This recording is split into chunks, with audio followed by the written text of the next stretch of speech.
بزرگ راضی ہوتے ہیں، آسمانوں پہ خدا راضی ہوتا ہے۔ یہ اللہ کو راضی کرنے کے لیے ہم اکٹھے ہوتے ہیں۔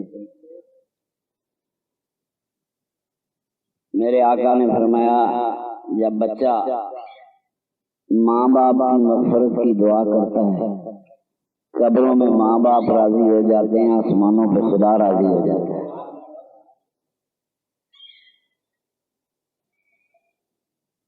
موت کسی بھی خوفناک چیز کا نام نہیں۔ یہ سمجھیں یہ زندگی کی بہن ہے۔ جس طرح زندگی ایک سچائی ہے، اسی طرح موت بھی ایک سچائی ہے۔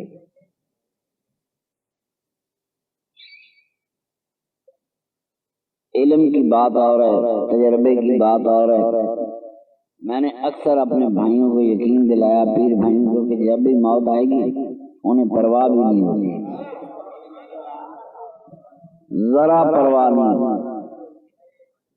طبیعتیں بدل جاتی ہیں، خیال بدل جاتے ہیں، لو لگ جاتی ہے اب میں اپنے رب کے حضور میں جا رہا ہوں۔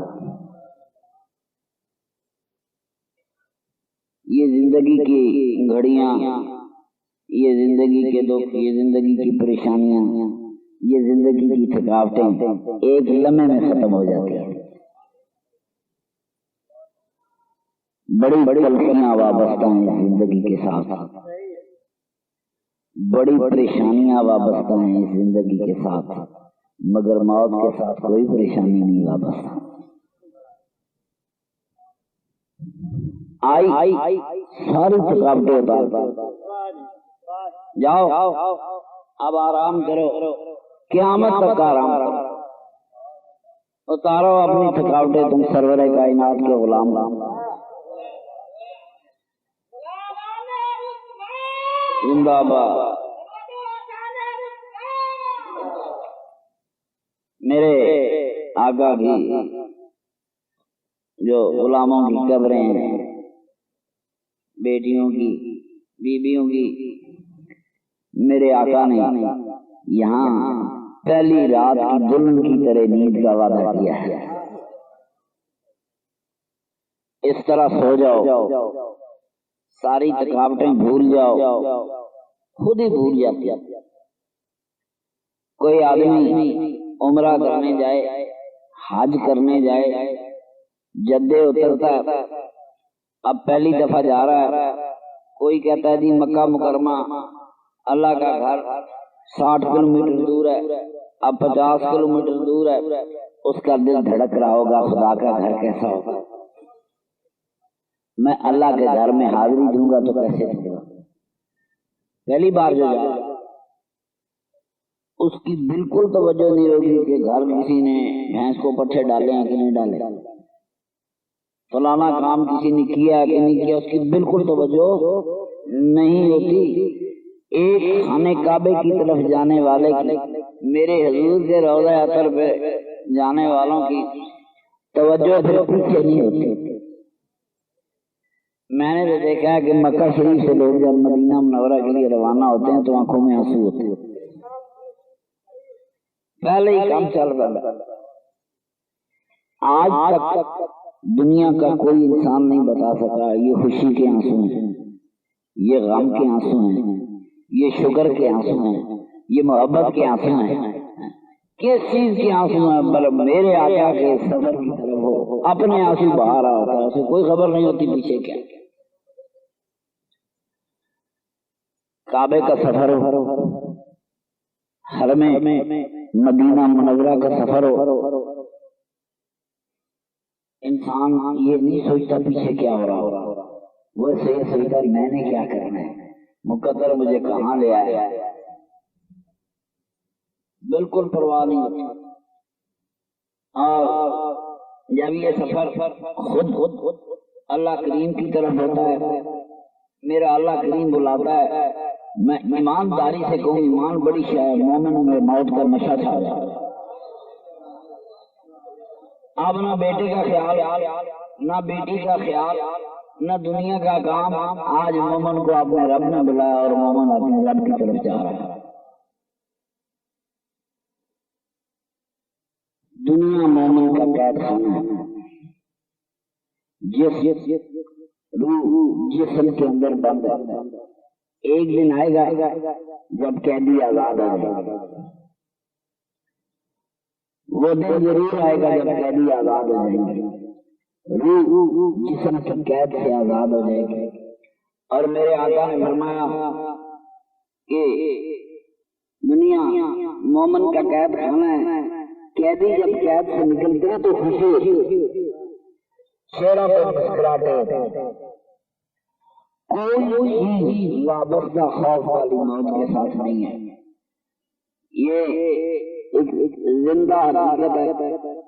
انسان عالم ارواح سے آیا ہے اور عالم ارواح کو لوٹ جائے گا. کوئی بندہ یورپ چلا گیا، امریکہ چلا گیا، 40 سال 30 سال گزار دیے، بوڑھا ہو گیا.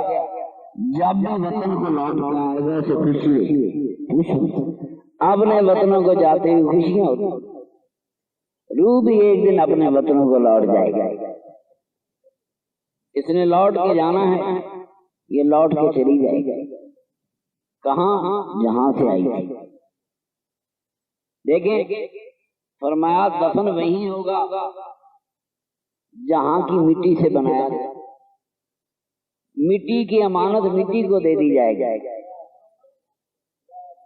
مٹی کی امانت مٹی کو دے دی جائے گی. روح کی امانت عالم ارواح کو دے دی جائے گی. جاؤ تم اپنی امانت لو، تم اپنی امانت لو اپنا سنبھالو، ہم جا رہے ہیں.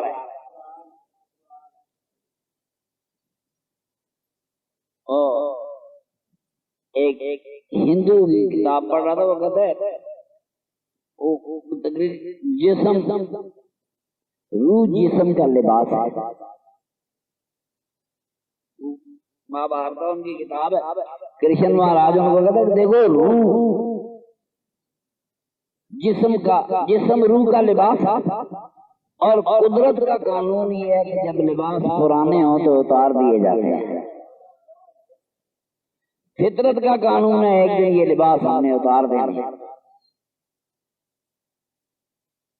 خواجہ خواجہ شاہ نور محمد تیرائی چرائی کی یہ جو لاڈلی ٹیم ہے، یہاں کسی قسم کا موت سے میری باتیں پکی یاد رکھے.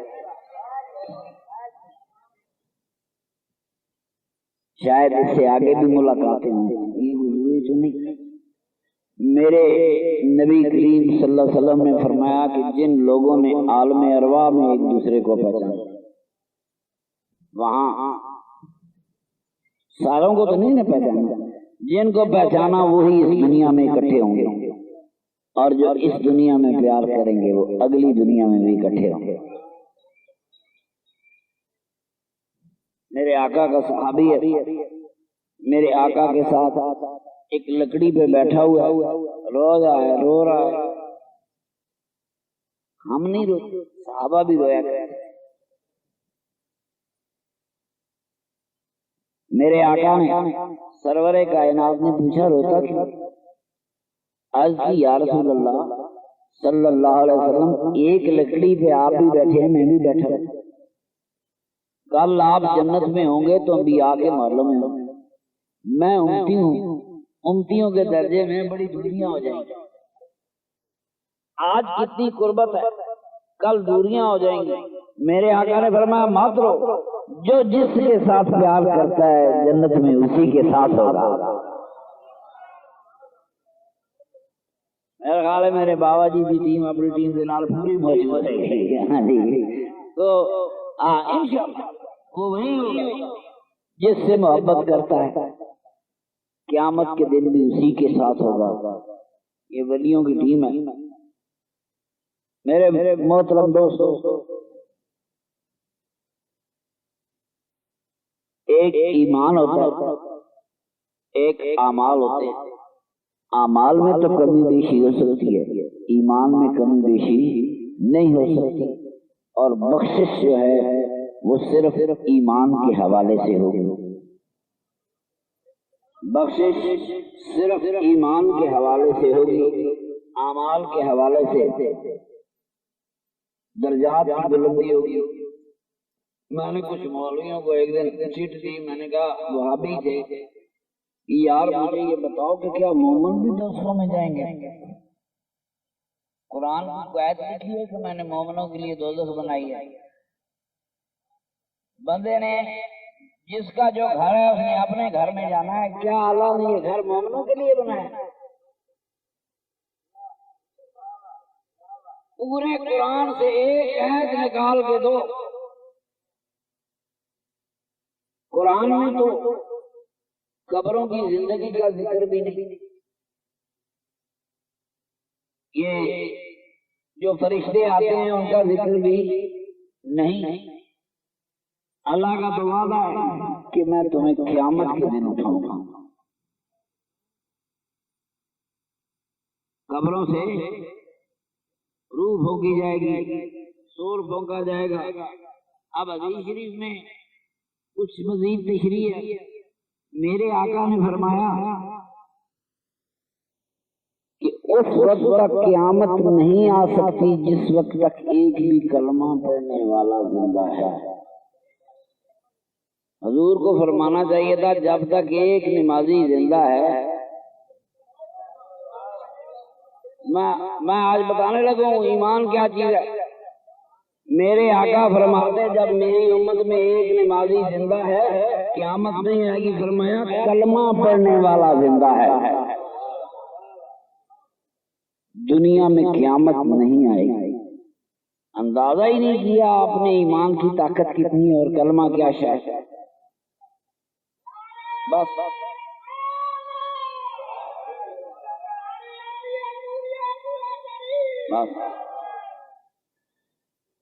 حدیث شریف میں آتا ہے اس وقت تک قیامت نہیں آ سکتی جب تک ایک مومن بھی زمین پر موجود ہے۔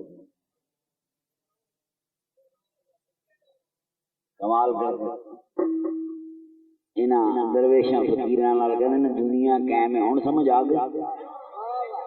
آج کوئی بات سمجھ آئی؟ درویشاں فقیراں نال فقیروں سے دنیا قائم کھڑی ہے۔ ایک مومن زندہ ہے، قیامت یا رسول اللہ قیامت کیسے آئے؟ میرے آقا نے فرمایا ایک جنت کی ہوا چلے گی،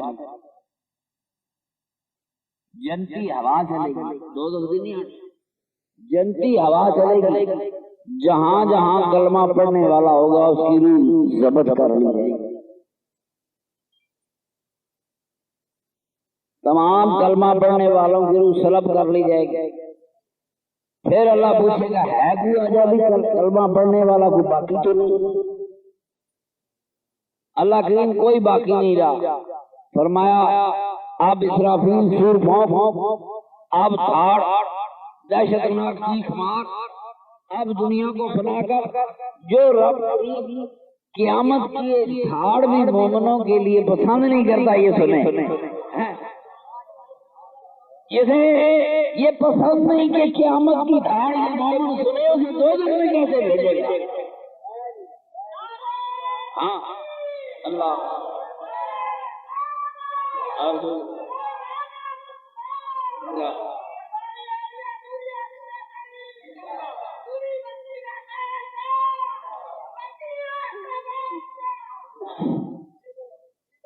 مومن کو ہم نے قیامت کا منظر نہیں دیکھتا، یہ مولوی لکھ رہے، یہ استحصال کرنے والا ملا ہے جو تجھے قیامت کا منظر دکھائے گا۔ قیامت کا منظر تو کافر دیکھیں گے، مومن تو پہلے ہی سو چکے ہوں گے۔ قیامت کے منظر کسی اور کے لیے ہے، تیرے میرے لیے نہیں۔ حضور نے فرمایا اس وقت آ ہی نہیں سکتی۔ ایک اور مقام پر فرمایا مومن کو موت آ نہیں سکتی جب تک جنت میں اس کا ٹھکانہ اسے پہلے نہ دکھا دیا جائے۔ سارے انتظام پہلے، جگہ ویکھی ہو، جنت دکھائی ہو، پھر مومن کو پریشانی ہوتی ہے جانے کی۔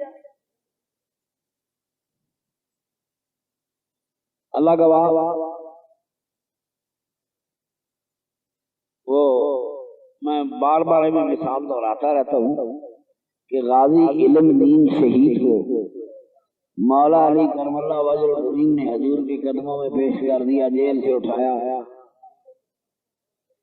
حضور پوچھے علم دین کل میرے پاس آنا ہے یا آج میرے پاس ہی رہ جائے؟